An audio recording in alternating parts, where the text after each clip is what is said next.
Hello students, AVN knowledge में आप सभी का स्वागत है। तो जो लास्ट हमने टेंसेस वाला जो पोर्शन अधूरा छोड़ा हुआ था, जिसे हम आई थिंक प्रेजेंट टेंस जो था वो कंप्लीट कर चुके थे, तो आज हम जो नया टॉपिक लेने वाले हैं दैट इज़ पास्ट टेंस। ठीक है, और आप सभी जानते हैं कि जो पास्ट टेंस है एक्चुअली कुछ जगह आपको ऐसा लिखा हुआ मिल जाएगा या आप लोगों ने सुना होगा कि tense is equal to time. ठीक है, टाइम और टेंसेस जो हैं वो दोनों साथ साथ चलते हैं, पैरेलली चलते हैं। ठीक है, अब यहाँ पर अगर मैं पास्ट टेंस की आपसे बात कर रही हूँ तो जो कुछ भी कल हुआ है हमारा वो सभी पास्ट है। तो क्या ये बताइए कि आज 1 घंटे पहले या 1 मिनट पहले जो कुछ हुआ है क्या वो पास्ट नहीं है? बिल्कुल, वो भी पास्ट है। समझ रहे हो? अब यहाँ पर दोनों ही चीज़ें जो हैं वो पास्ट है, यानी कि एक वो जो आपके साथ में कल हुआ था, या वो जो आपके साथ 1 साल पहले हुआ था, या वो जो आपके साथ 1 महीने पहले हुआ, या वो जो आपके साथ बस अभी 1 मिनट पहले हुआ है, वो सभी क्या है? आपका पास्ट है। बट यहाँ पर क्या होता है, कुछ चीज़ें जो हैं वो हमारी नियर पास्ट होती हैं और कुछ चीज़ें जो होती हैं उन्हें हुए हुए काफ़ी टाइम हो चुका होता है। जैसे कि अगर मैं अभी 1 मिनट 2 मिनट या 10 मिनट पहले की बात कर रही हूँ तो वो बिल्कुल नियर पास्ट है। दैट मीन्स बस थोड़ी ही देर पहले अभी अभी हुआ ही है। ठीक है, अब यहाँ पर जब मैं आपको टेंसेस पढ़ा रही थी तो टेंसेस में मैंने आपको एक चीज़ बताई थी कि जितने भी टेंसेस आप पढ़ रहे हैं उनके, या बेसिकली जो स्पोकन में या हम जो लैंग्वेज यूज़ कर रहे हैं, जो भाषा हम बोल रहे हैं, उसमें हम बेसिकली 3 तरीके के सेंटेंसेस बोलते हैं, 3 तरीके के वाक्य हम बोल रहे हैं। और ये जो 3 तरीके के सेंटेंस है उनमें एक तो अफर्मेटिव सेंटेंस हो जाता है यानी कि साधारण वाक्य, और दूसरी अगर मैं बात करती हूँ तो वो आपका नेगेटिव सेंटेंस हो जाता है यानी नकारात्मक वाक्य हो जाता है, और तीसरी अगर मैं बात करती हूँ तो आपका इंट्रोगेटिव सेंटेंस हो जाता है यानी कि जो क्वेश्चन वाले आपके सेंटेंसेस होते हैं वो हो जाते हैं। ठीक है, तो आपको जब मैंने प्रेजेंट सिंपल पढ़ाया था, प्रेजेंट इंडेफिनिट पढ़ाया था, तो आप लोगों को याद होगी मेरी एक बात, मैंने वहाँ आप लोगों को बहुत अच्छे से क्लियर किया था कि जब आपका सेंटेंस जो है वो सिंपल होगा तो सिंपल सेंटेंस में आप क्या करेंगे, यहाँ पर एस या ईएस का यूज नहीं करेंगे। ठीक है, अगर आपका सेंटेंस जो है वो सिंपल है तो आप एस या ईएस का यूज करेंगे, डू डज का यूज नहीं करेंगे। और अगर सेंटेंस नेगेटिव और इंट्रोगेटिव है तो उस कंडीशन में आप क्या करेंगे, डू और डज लगाएंगे। ऐसा क्यों हो रहा था, इसका कारण मैं आपको वहां पर बता चुकी हूँ। ठीक है, अब यहाँ पर मैं आज आपको पास्ट टेंस पढ़ाने वाली हूँ, तो आपको पता है कि जो पास्ट टेंस है, अगर मैं पास्ट की आपसे बात कर रही हूँ तो पास्ट सिंपल की हम बात कर रहे हैं, तो पास्ट सिंपल के जो सेंटेंसेस हैं उनको हम 2 तरीके से बोल लेते हैं। पहले जो हमारी जर्नल स्पोकन इंग्लिश होती है या हिंदी में जो हम जर्नली बात करते हैं उसमें हम खाए पिया सोया इस तरीके के सेंटेंसेस यूज करते हैं, जैसे कि मैंने खाना खा लिया, है ना, या फिर मैं कहती हूँ वह सो गया।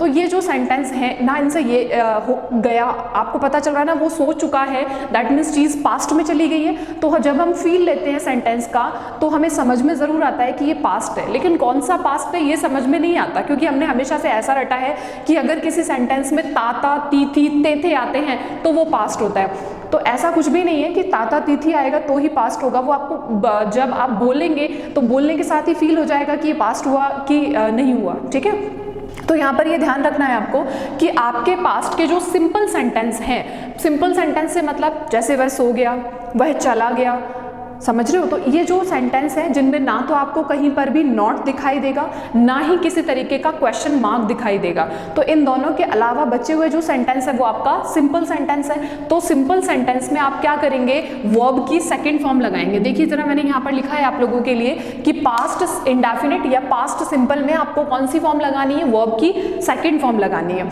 और यहाँ पर ध्यान रखना, अगर सेंटेंस आपका नेगेटिव और इंट्रोगेटिव है, यानी कि मैं कहती हूँ कि वह नहीं सोया, है ना, वह नहीं गया, या मैंने कहा वह कहाँ गया, तो ये सेंटेंस अब आपको समझ में आ रहा है। पहले सेंटेंस जो मैंने 2 बोले उनमें मैंने नहीं का यूज किया, देन उसके बाद जो मैंने तीसरा सेंटेंस बोला उसमें मैंने कहा वह कहाँ गया, यानी कि आपको समझ में आ रहा है कि इसमें एक क्वेश्चन पूछा जा रहा है, यानी कि एक प्रश्न पूछा जा रहा है। तो जितने भी प्रश्नवाचक या नकारात्मक जो वाक्य हैं आपके, वो प्रश्नवाचक और नकारात्मक वाक्यों के साथ में आपको क्या करना है, डिड लगाना है। और जो सिंपल सेंटेंस है उनमें आप क्या करेंगे, वर्ब की सेकेंड फॉर्म लगाएंगे। एक एग्जाम्पल के साथ हम देखते हैं क्या कहना चाह रही हूँ मैं।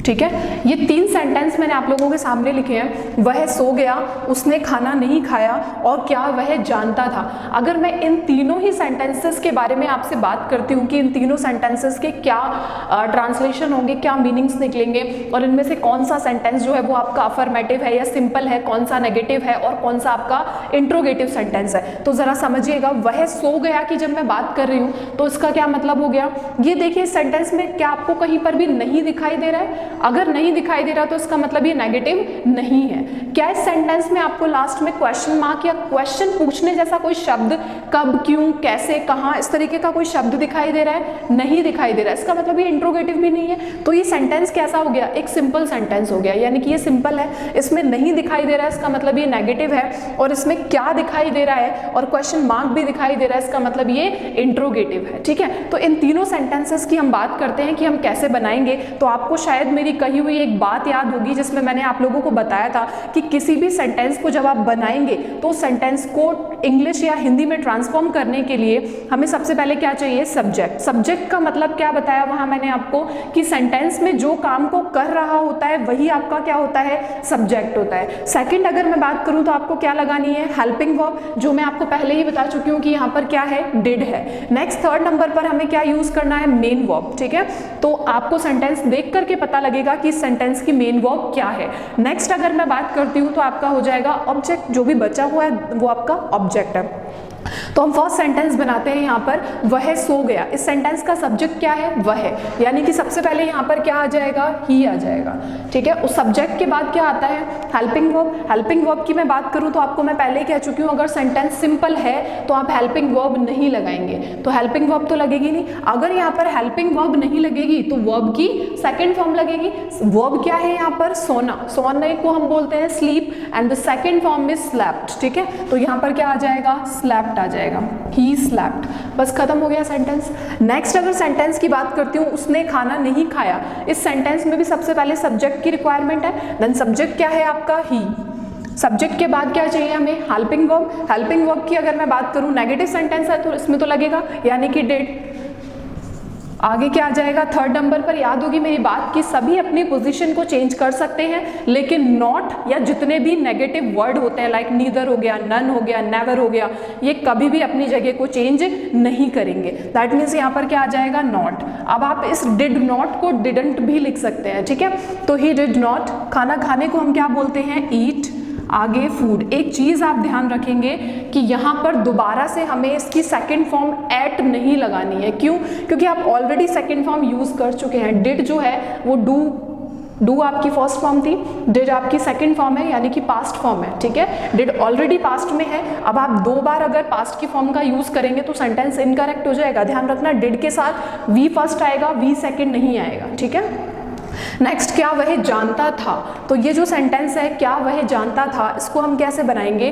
तो आप लोगों को मेरी कही बात अगर याद है तो याद होगा, मैंने आपको बताया था कि अगर हम सेंटेंस की स्टार्टिंग ही क्या से कर रहे हैं तो उस सेंटेंस में सबसे पहले क्या आती है, हेल्पिंग वर्ब। और अगर सेंटेंस के बीच में कहीं पर क्या, कब, क्यों, कैसे, कहाँ, इस तरीके का कोई वर्ड अगर आ रहा है तो फिर उस सेंटेंस में हम क्या लगाते हैं, WH वर्ड लगाते हैं। जैसे कि वैन हो गया, वेयर हो गया, वाई हो गया, हाउ हो गया, हाउ मैनी, हाउ मच। ठीक है, लेकिन अगर सेंटेंस क्या से शुरू है तो सबसे पहले हेल्पिंग वर्ब। हेल्पिंग वर्ब क्या है यहाँ पर, डिड। ही, जानने को हम क्या बोलते हैं, नो।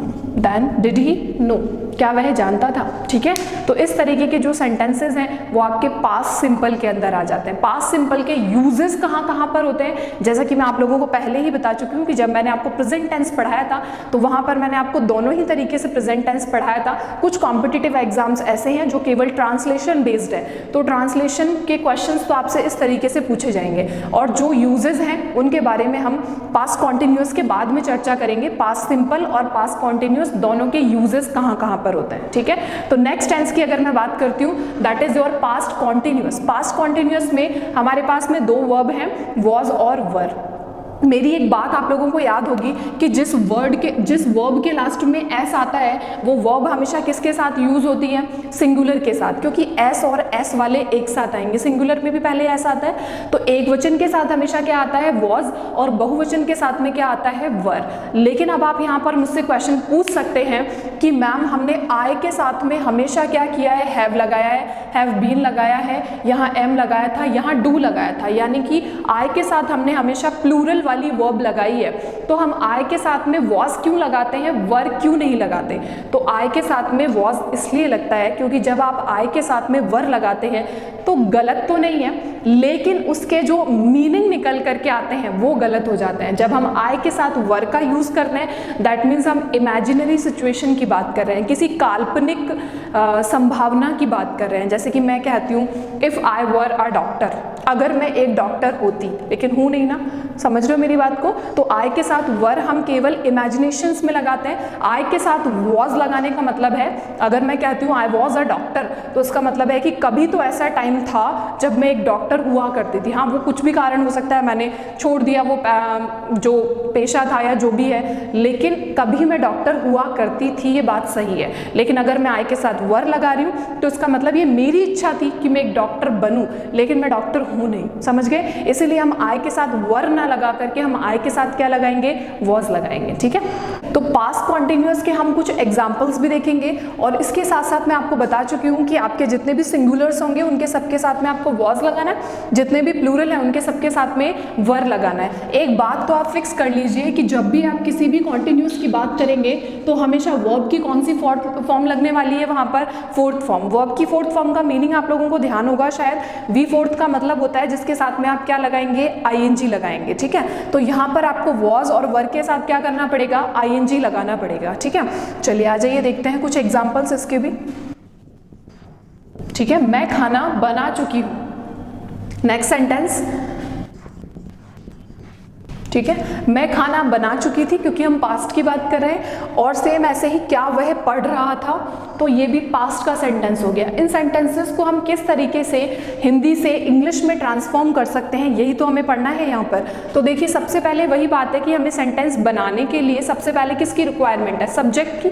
तो सब्जेक्ट यहाँ पर क्या हो गया, मेरा आई। एक बात मैं आपको पहले ही बता चुकी हूँ कि आई के साथ में आपको क्या लगाना है, वॉज, वर नहीं लगेगा, ये बात आप ध्यान रखेंगे। ठीक है, तो यहाँ पर आई के साथ मैंने क्या लगाया, वॉज।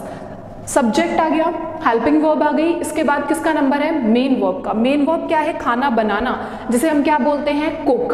ध्यान रखिएगा कि कॉन्टिन्यूअस है, इसीलिए वर्ब की कौन सी फॉर्म आएगी, फोर्थ फॉर्म, यानी कि क्या हो जाएगा, कुकिंग हो जाएगा। तो आई वॉज कुकिंग फूड। ठीक है, नेक्स्ट अगर मैं बात करती हूँ क्या वह पढ़ रहा था, तो सेम वही बात कि जब सेंटेंस की शुरुआत ही क्या से हो रही है तो इसका मतलब क्या हो गया यहाँ पर कि ये सेंटेंस कैसा है, इंट्रोगेटिव सेंटेंस है। और इंट्रोगेटिव सेंटेंस में सबसे पहले हमें क्या लिखनी पड़ती है, हेल्पिंग वर्ब। तो यहाँ पर दो हेल्पिंग वर्ब है, वॉज और वर। कौन सी लगानी है, इस चीज का डिसीजन इस वह को देखकर होगा। ये जो वह दे रखा है ये लड़का है, यानी कि ही है, तो ही के साथ क्या लगाएंगे, वॉज या वर, बिल्कुल वॉज लगाएंगे यहाँ पर। ठीक है, तो सबसे पहले क्या आ जाएगा, वॉज। वह के लिए क्या आ गया, ही।